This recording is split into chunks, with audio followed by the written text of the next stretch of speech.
Boa noite, pessoal. Demorei, mas entrei. Infelizmente, muitos problemas técnicos aqui.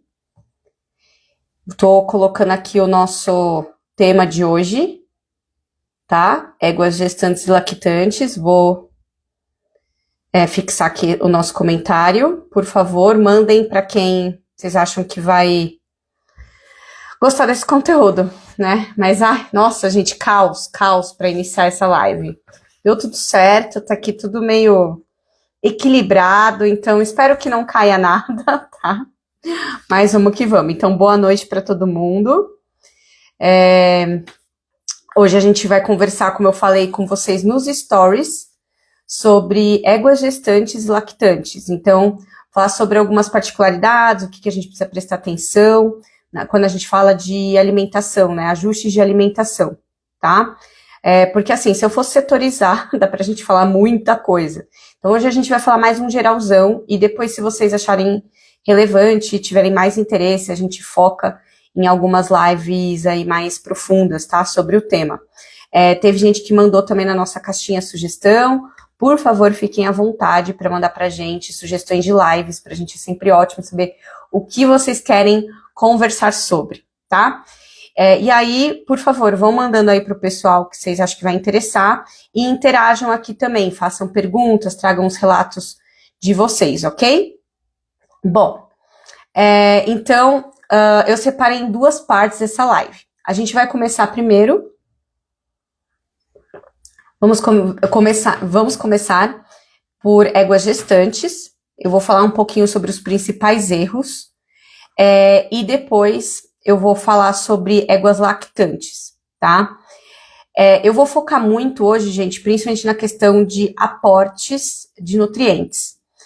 Não vai dar para entrar em muitos detalhes em relação à fecundação, até vi aqui que pediram. Éguas que estão em reprodução é um capítulo totalmente à parte. Eu vou focar em quem já está gestante, tá? Já está gestante e está entrando em lactação. Porque, como eu falei, se a gente fosse desmembrar, dava pra gente falar horas sobre cada assunto. Então, eu vou falar de aspectos mais gerais, de erros que eu vejo serem cometidos muito a campo, e aí o pessoal fica tentando depois dar um jeitinho ali e só piora as coisas, tá? Então, eu vou trazer coisinhas mais práticas hoje, que dá pra vocês aplicarem de uma forma mais fácil. E aí depois a gente, ou em outras lives, aprofunda um pouco mais no conteúdo e entra mais nessas outras questões, beleza? Bom, então, iniciando a nossa primeira parte da live, sobre a parte de éguas gestantes. Égua gestante é uma coisa que sempre, assim, gera dúvidas, porque a gente fica preocupado qual que é o melhor tratamento, mas ao mesmo tempo a gente tem o pessoal que, na verdade, não se preocupa com a égua por muito tempo, vai olhar para essa égua só no terço final de gestação. E tá aí já o primeiro erro que a gente tem. A partir da hora que a gente tem uma fecundação, e eu espero que a maioria de vocês tenha ciência que a gente precisa trabalhar essas éguas para ter uma fecundação eficiente e um embrião saudável, que depois vai virar um feto, enfim, assim vai. Assim, passou essa parte da fecundação, a gente tem que lidar já com uma égua que está carregando uma vida, e essa vida ela passa por diversos momentos de transição, e que a gente precisa dar suporte para essa égua para ela conseguir adequar ali o que ela passa para esse novo ser, e ele conseguir fazer as transições de forma adequada. Então, é muito comum a galera não se preocupar muito no começo. A gente tem realmente nos livros que é a questão de necessidade de nutrientes, né, necessidade tanto calórica quanto de proteína. Nessa fase que a égua está no início da gestação, ela é muito parecida com uma égua que está vazia. Porém, não significa que a gente tem que fazer o mesmo tipo de alimentação ou não tem que dar atenção para certos pontos, tá? E qual que é o primeiro ponto que a gente tem que se atentar? Essas éguas que estão no início de gestação, a gente está falando de fase embrionária. O pessoal até já comentou aqui, que é veterinário, criador também. Essa primeira fase, quando a gente está falando de embrião, os embriões, eles são muito sensíveis ao meio. Porque a gente está falando ainda de começou ali com uma célula, né? Acabou de ter a fecundação, a gente começa com uma célula e essa célula começa a se replicar para começar a formar um indivíduo. Só que ele é muito inespecífico, né? Ele não tem, se você olhar o embrião de um cavalo, não dá para falar se é um embrião de cavalo, se é um embrião de rato, se é um embrião de ser humano. Eles são todos muito parecidos, muito parecidos.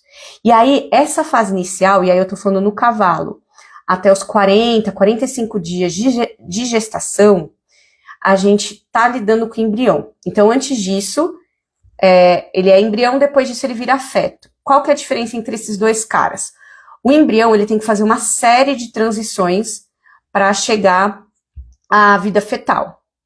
Então, vai ser o momento que a gente tem mais chance de problemas, tá? Na divisão celular, na formação de órgãos, né? A instalação desse embrião. Então, olha quantas fases ele tem que passar. Ele tem que, foi fecundado, ele tem que chegar no útero, ele tem que se instalar no útero, ele tem que avisar a mãe dele que ele está lá, para ela não voltar no cio, né? Avisar, eu digo, de forma endócrina.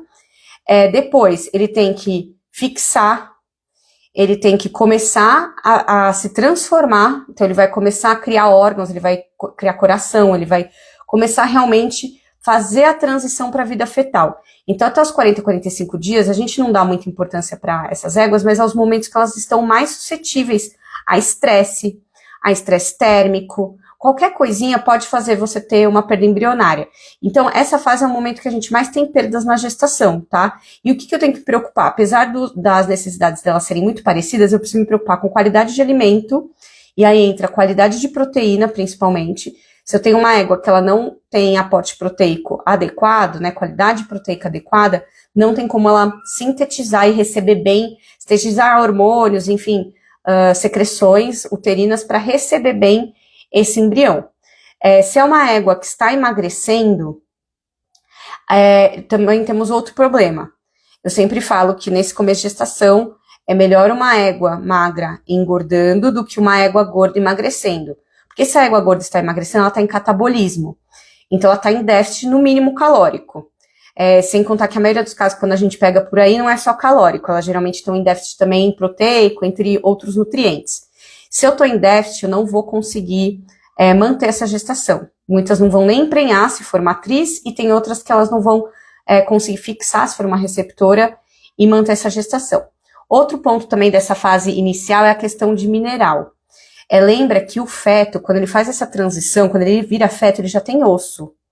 Eu já tenho estrutura óssea. Para ele conseguir fazer também essa parte de deposição óssea, eu preciso de um aporte mineral decente. Mas lembre que os minerais ainda fazem parte de todos os ciclos de energia.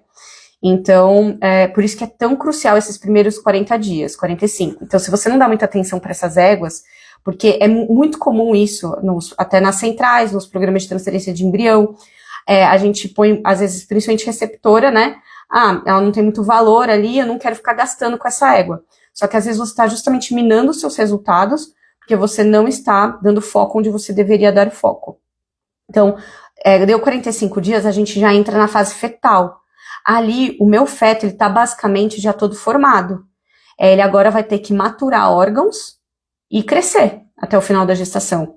Então, a partir dos 45 dias, a gente sai daquela fase mais crítica, não significa que a gente não vai ter perda, e aí, até os 120 dias, a gente entra ainda numa fase um pouquinho complicada, porque até os 120 dias a gente tá tendo uma troca ali de quem vai assumir a manutenção dessa gestação. Então, no começo da gestação, a gente tem os corpos lúteis, que são os produtores de progesterona, eles estão lá no ovário, eles são decorrentes da ovulação, né, como todos nós já sabemos. Só que depois, a placenta tem que assumir, no caso da égua. E essa placenta só vai assumir totalmente ali por volta dos 100 a 120 dias de gestação. Então também é outro período crítico, porque a gente tem que ter essa transição ocorrendo muito bem. E vai depender também de como que esse feto está, se é um feto que está saudável ou não. Porque lembrar que a placenta, a parte que vai assumir é justamente a placenta de origem fetal. Então nesse começo de gestação, a gente precisa ter esses cuidadozinhos, já deixar essa égua preparada, ela não pode vir, você não pode pegar uma égua que tá lá passando apuro e achar que você vai ter o mesmo resultado do que se fosse uma égua que estivesse bem alimentada. Então, o primeiro ponto que eu quero colocar aqui para os colegas, inclusive, é que a gente tem que cuidar dessas éguas já antes da gente pensar em botar um embrião nelas, ou antes delas terem uma fecundação e tal. E isso eu tô falando assim, receptora, né, mas matriz, aí a gente já tem que pensar em outros aspectos, que não é o nosso objetivo da live de hoje, mas tem influência genética também nas doadoras. Não que as receptoras não vão influenciar, mas as doadoras têm um impacto muito maior na questão de epigenética também, por conta da fase de fecundação que vai ocorrer dentro delas. Essa fase é a fase de maior reprogramação fetal que a gente tem, e aí se a doadora também não estava bem, consequentemente você já não vai ter um cara muito legal ali. Aí se você ainda botar numa receptora meia boca, né, na situação de alimentação e manejo, você está comprometendo total o melhor potro que teoricamente você teria ali, já que você está fazendo transferência de embrião, tá? Então, esse início de gestação, como eu falei, não muda muito a questão de aportes de nutrientes, mas a qualidade tem que estar sendo controlada. Depois, a gente vai ter um momento, na verdade, nesses 2/3 iniciais de gestação, o que eu sempre falo com o pessoal é que é o momento da gente recuperar a égua. Eu tenho que fazer a égua até o final dos 2/3 de gestação, ela chegar no score que eu quero para aparição. Porque depois disso, a gente não vai conseguir chegar. Então, o momento de você... uma égua que está um pouco magra, ela tá bem, você já entrou com uma alimentação melhor nela faz um tempo, mas ela ainda está se recuperando, ou uma égua que estava em desmame, né? Quantas matrizes que a gente não tem aí que elas sofreram um pouco na lactação, nos 2/3 iniciais é a hora que você tem que correr para recuperar essa bichinha, para quando ela chegar no terço final ali, ela tá num score adequado. Por que eu falo um score adequado?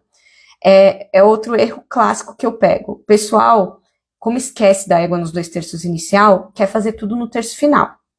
Aí vai chegar égua de tudo que é jeito. Chega égua gorda, chega égua magrela, enfim, chega égua de todo jeito e as pessoas querem simplesmente consertar nesse terço final. No terço final de gestação, tudo tá indo pro potro. Se vocês chegarem com uma égua magra no terço final, se vocês tiverem que dar muita comida para ela, né, porque a gente vai aumentar o aporte calórico para tentar engordar essa égua, você vai estar mandando isso pro potro. Ela até pode ganhar um pouco de peso, embora seja bem raro. A maioria das que eu vejo não muda muito score, e aí para quem que tá indo todo esse nutriente?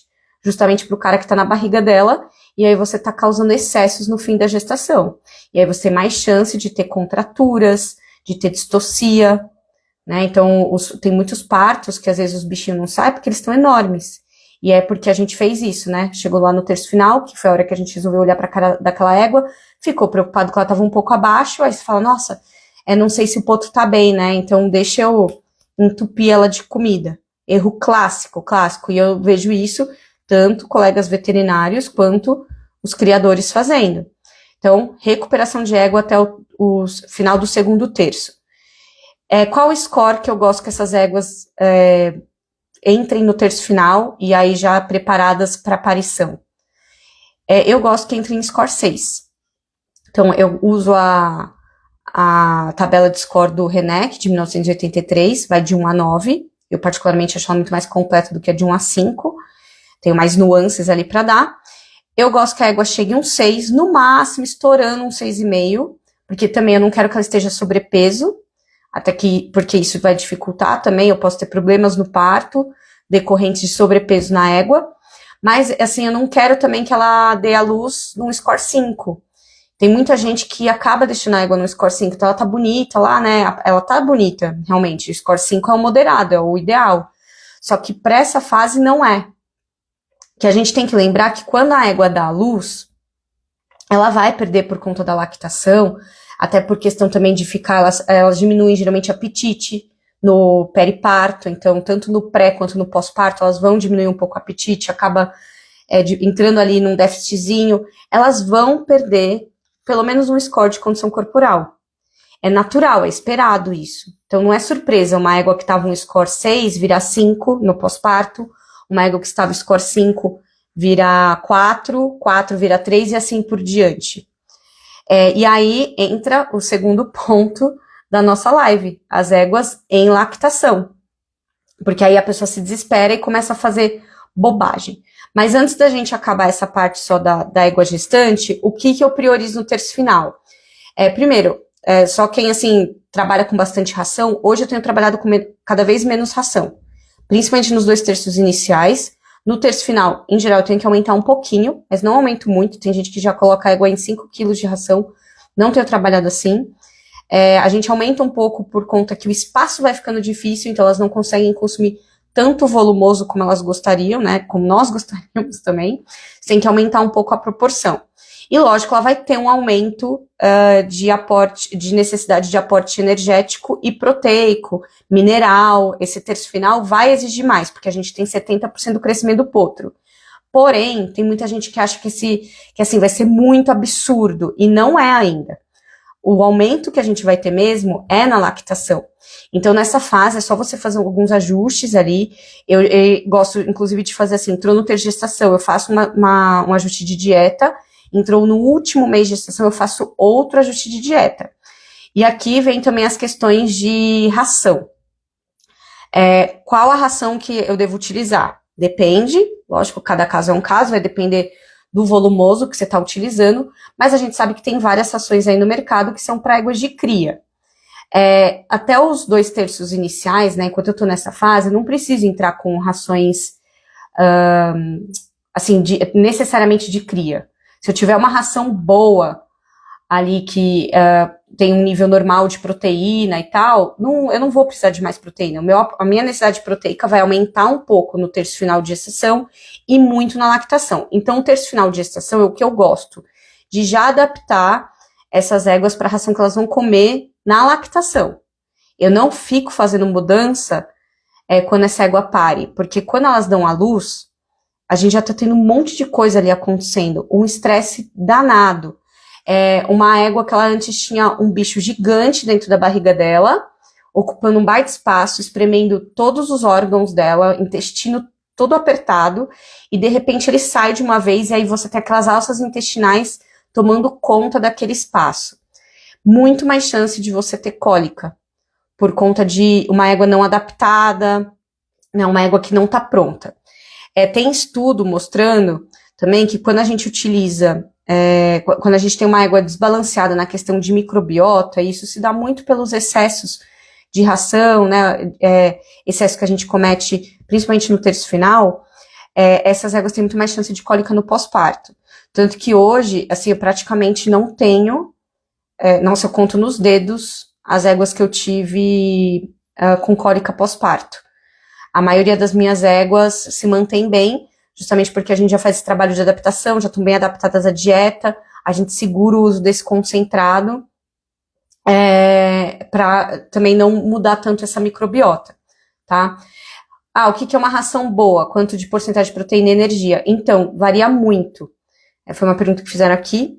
Varia muito porque depende do tipo de volumoso que você está utilizando. Se você utiliza volumosos mais proteicos, você vai ter que segurar a proteína na ração que você utiliza. Não tem jeito. O que eu vejo em muitos casos é que o pessoal acaba usando rações, às vezes, muito proteicas e com baixa energia para essas éguas gestantes. E a gente, às vezes, precisa justamente de rações mais energéticas no terço final e na lactação, porque vai precisar da proteína? Vai, mas você também precisa manter o aporte energético dessa égua que vai ter uma demanda absurda durante a lactação. Então, de dica aí para vocês, né, assim, cada caso é um caso, como eu falei, infelizmente, não tem resposta simples para eu dar para vocês, mas eu sempre busco utilizar rações das linhas mais premium dentro das empresas. Eu não uso linhas de manutenção, mesmo que sejam linhas que sejam 15% de proteína, não utilizo. Eu gosto de rações realmente mais tops de mercado, digamos assim, né? Então, não tô nem falando da fábrica, tô falando dentro da fábrica você escolher as linhas mais tops para serem utilizadas. Eu já uso isso até para animal de manutenção. Para égua gestante, lactante, então, mais ainda. Mas o que a gente sabe é que, assim, vai aumentar bastante, como eu falei para vocês, o aporte, a necessidade de proteína no pós-parto. Lactação, não importa se você tem um cavalo de esporte que faz, sei lá, 3 horas de trabalho, tem uma vida pesadíssima no esporte. Não existe necessidade maior do que uma égua com o potro ao pé. E a gente precisa ter isso em mente. Então, eu vou ter que usar, sim, rações mais proteicas, e aí o mercado tem de tudo. A gente tem desde rações de cria de 15% até rações de 19%, vai variar muito, mas como eu falei, a escolha depende do volumoso que você utiliza. Não tem como eu falar aqui em São Paulo, que a gente utiliza muito feno de tifto, eu comparar com o pessoal do Rio Grande do Sul, que tem um monte de trevo, um monte de leguminosa lá. Eles vão utilizar outras rações, né, do que eu vou utilizar aqui. A gente vai ter que adaptar isso. Então, da questão das pastagens, ó, isso eu já vou deixar até anotado para outras lives. Questões de pastagem. Tem muitas pastagens que a gente pode utilizar para equino. Os Synodons são muito seguros aqui no Brasil, né, para o cavalo, tem uma alta aceitabilidade e digestibilidade, mas a gente tem várias aí. Tudo pode ser bom se a gente fizer o manejo direito, tá? Pastagem, a verdade é essa. O que a gente tem que fazer só é um esquema que a gente precisa... Como é que eu posso falar? Eu preciso me adequar à minha realidade. Eu não posso também trabalhar com coisas que eu não tenho, ou que a logística vai ser impossível. E aí isso cabe tanto para volumoso quanto para ração. Então eu tenho também muito cliente que às vezes vira pra gente e fala, qual que é a melhor ração? Falo, primeiro, quais são as rações que você consegue trabalhar no local que você tá? Né? Então, e isso ainda considerando volumoso, mas o segundo ponto é quais são as logísticas que você tem? Senão não dá pra gente fazer um trabalho de qualidade simplesmente só considerando uma marca, é porque me falaram que é boa. Gente, todas as fábricas têm rações boas e rações medianas. Dá pra gente ajustar. Tem poucas fábricas que você olha e fala, putz, infelizmente, essa fábrica não é muito legal, mas mesmo assim, dependendo do volumoso, se tiver o volumoso certo, funciona super bem a ração do pessoal, tá? E aí, quando a gente entra na lactação, como eu falei pra vocês, a lactação exige muito, muito, muito da égua. E aí ela vai ter essa perda de score já. E aí não adianta você se desesperar. Se sua égua pariu no limite, se ela pariu num score 5, ela vai emagrecer, ela vai começar a mostrar costela. Porque os 2 primeiros meses da lactação são os meses de maior demanda, é quando a égua chega no pico da lactação. E ela vai manter esse pico por um tempo. Então a demanda realmente é enorme.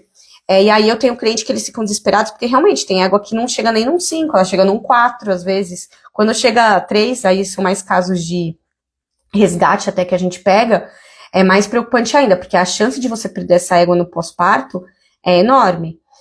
Mas a gente vai dar o aporte ali, porque você não quer... O que a gente tem que fazer? Parar, frear a perda. Se eu frear a perda e a minha égua tiver pelo menos num score 5, ou até 4, menos chance de eu ter problema na reprodução até, né? Porque tem muitas éguas que já vão entrar na reprodução e simplesmente, se o aporte não tá legal, tá muito baixo, ela tá perdendo peso, ela até vai te contar na reprodução, ela não vai reproduzir. Mas a gente tem que evitar chegar nesse ponto, porque quando ela chega nesse ponto que ela entra em anestro reprodutivo, ela para de ciclar, aí eu já perdi. Eu já, perdi muito tempo, agora eu vou ter que, depois que essa égua desmamar, provavelmente só eu vou conseguir recuperá-la e emprenhar essa égua, tá? Então, o segredo para a gente ter uma égua saudável no pós-parto, uma égua que mantenha o peso, né, legal, enfim, que tenha uma boa qualidade reprodutiva, é eu tratá-la, prevenir isso quando ela tá gestante. E aí, como a gente já tá conversando aqui, isso vai começar lá atrás, vai começar antes mesmo da fecundação, eu já tenho que pensar em tudo, mas eu tenho que pensar também durante essa gestação, tá? E aí, alguns pontos que também sempre me perguntam, as pessoas adoram botar defeito, né? Essa égua não produz leite, essa égua é fraca. Essa história, primeiro, da produção de leite, ela é muito relativa. Não dá pra gente falar que uma égua simplesmente é produzida, tá com problema de produção de leite simplesmente porque você acha isso. Lógico que o potrinho, ele pode mostrar pra você alguns sinais de que ele não está saciado. Mas lembrar que nem sempre é culpa da égua só. Mas um dos pontos que eu trago aqui pra vocês, uma das coisas que realmente aumenta a produção de leite, a gente pensa muito em energia, e isso é muito verdade em bovino, mas em equino tem estudos que mostram que a proteína, o perfil proteico influencia muito mais.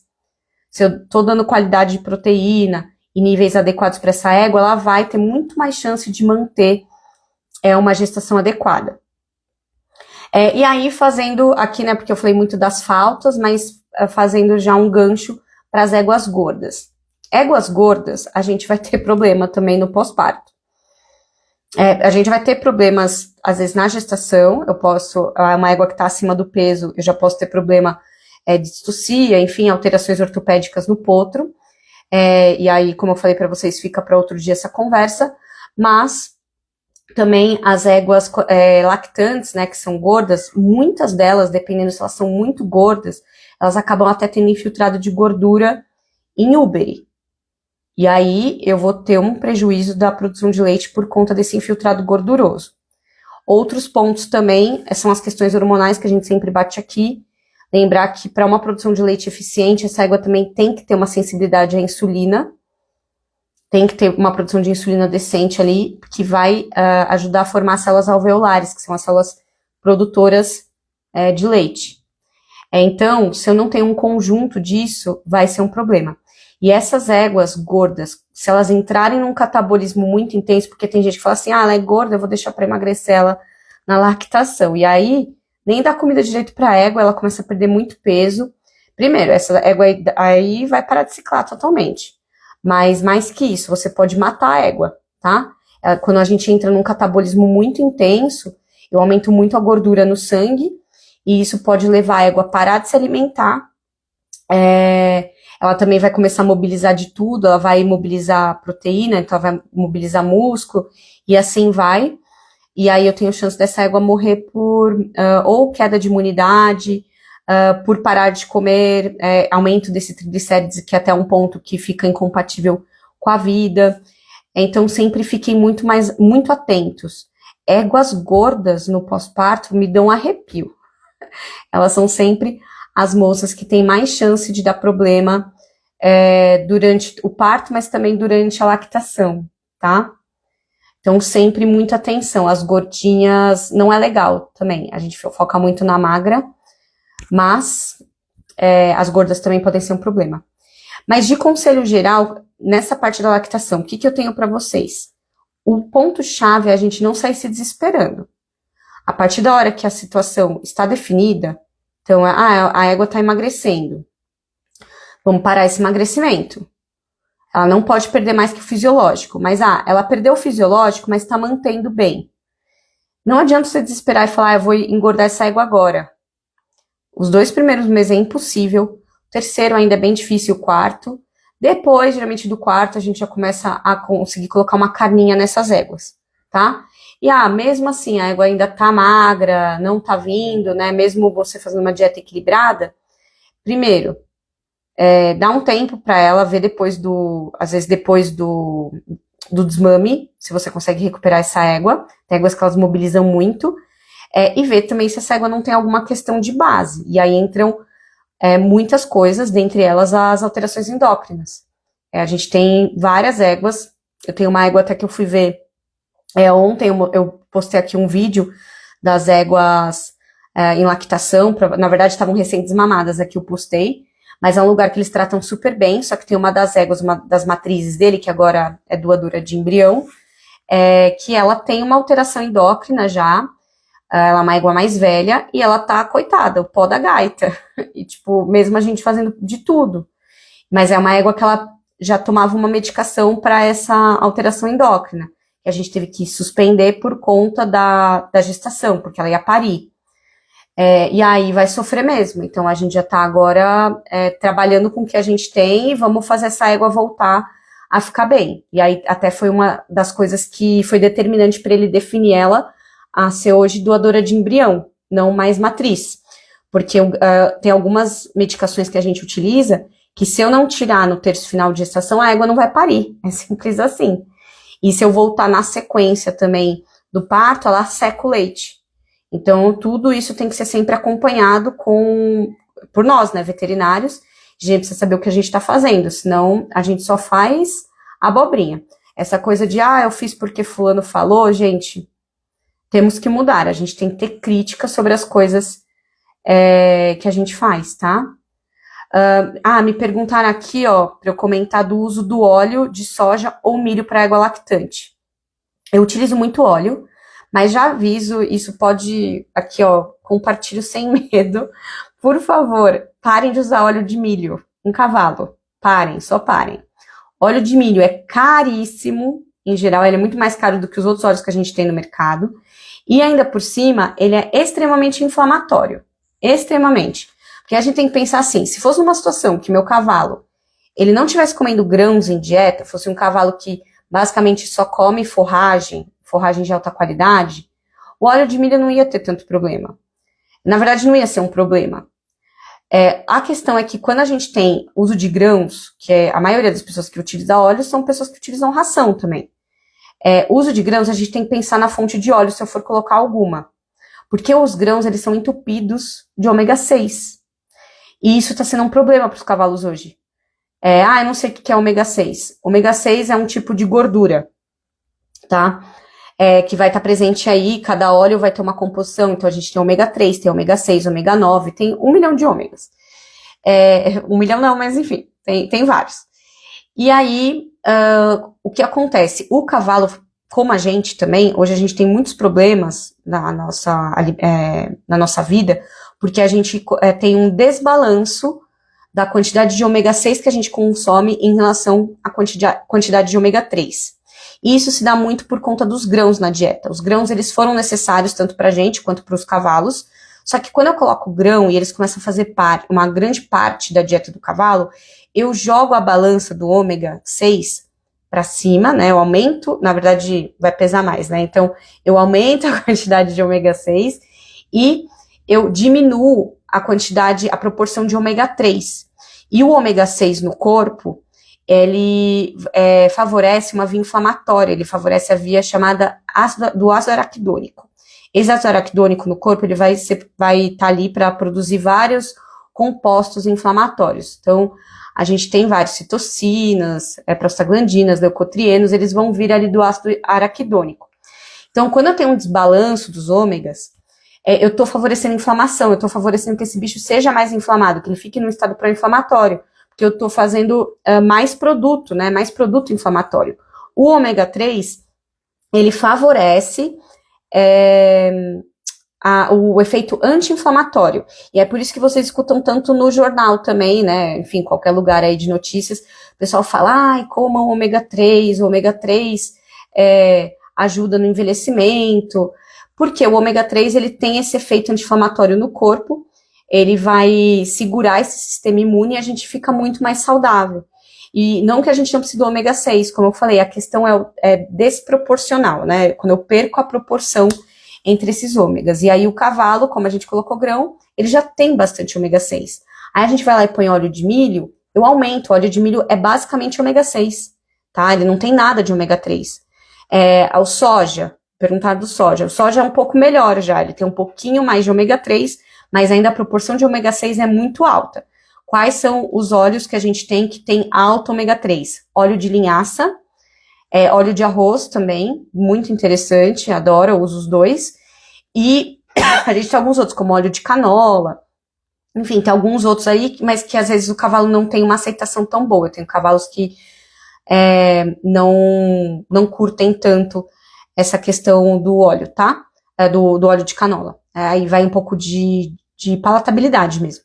Então, assim, mas parem de usar óleo de milho. É muito comum isso, é um costume antigo que eu vejo e que o pessoal perpetua. E aí eu tenho, às vezes, animal que tá super inflamado e o pessoal vai lá e põe o óleo de milho. Mas o óleo é legal? Eu adoro pôr óleo, porque eu aumento o aporte energético sem precisar aumentar a quantidade de carboidrato, né? E eu não tô falando de carboidrato qualquer um, carboidrato não estrutural, que tá muito presente em grão. Lembra que o cavalo é dependente de carboidrato, tá? Mas é o tipo de carboidrato. Então, esses carboidratos não estruturais, rapidamente fermentáveis. Então, muito açúcar, muito amido. Eles são um problema na dieta do cavalo hoje. A gente precisa segurar. Então, como que eu seguro isso muitas vezes? Justamente com o óleo. Aí, às vezes, acontece, né? Se eu tô tendo o pessoal que tem pastagem muito proteica, às vezes, para você ajustar na energia, você vai ajustar como? Justamente com o óleo, tá? Mas enfim, gente, assim, como vocês viram, a gente tem muito assunto. Eu vi que teve outras perguntas aqui sobre potro, sobre animal atleta, mas a gente vai abordar isso em outras lives, porque o objetivo aqui é a gente fazer lives rapidinhas, tá? Mas como eu falei, por favor, mandem pra gente, seja nas caixinhas, pode mandar no direct também, temas que vocês curtam, porque como eu falei, assim, ó, vocês viram, assim, a gente fez um pincelamento bem geral, já ficamos aqui mais de meia hora, e assim, olha quanto conteúdo foi, e a gente ainda tem muito mais conteúdo, daria para eu falar, dar uma aula só de lactação, só de gestação, dividindo ali entre vários momentos, realmente é muito complexo. E a gente precisa se especializar cada vez mais para conseguir atender bem os nossos clientes e ter resultados consistentes, ok? Se ninguém mais tiver perguntas, eu não vou responder mesmo hoje, tá, gente, as perguntas sobre outros temas. Me perguntaram aqui se tem dias fixos para as lives. Tem. A gente está tentando fazer sempre de terça e quinta-feira. Em geral, vocês vão ver eu aqui de terça e quinta-feira a Fernanda. Mas nada impede de mudar isso. A gente está tentando deixar esses dias fixos, tá? Mas assim, de mudar as pessoas. Às vezes vocês veem a Sofia, às vezes a Fê vira de terça e de quinta. Mas a gente está sempre tentando fazer. Então fiquem sempre ligados. De terça e quinta a gente vai estar aqui por volta desse horário. Entre 7 e 8 horas que a gente faz as lives. Varia um pouquinho com a nossa agenda só. Vocês viram que eu atrasei, eu tive uns problemas técnicos, mas também por conta de trabalho, acabou passando um pouco a hora que eu gostaria. Mas a gente vai estar sempre por aqui. E só isso. Se não tiver em algum momento, é justamente porque aconteceu algo que a gente não conseguiu comparecer. Mas fiquem sempre ligados, a gente também está sempre tentando colocar no Stories, quando vai ter, se der já coloca o tema, deixa a contagem regressiva lá, para vocês conseguirem se programar, tá? Agradeço aí todos vocês que ficaram comigo até agora, divulguem esse conteúdo para o pessoal que vocês acham interessante, e tamo junto. Obrigada, uma ótima noite para todo mundo.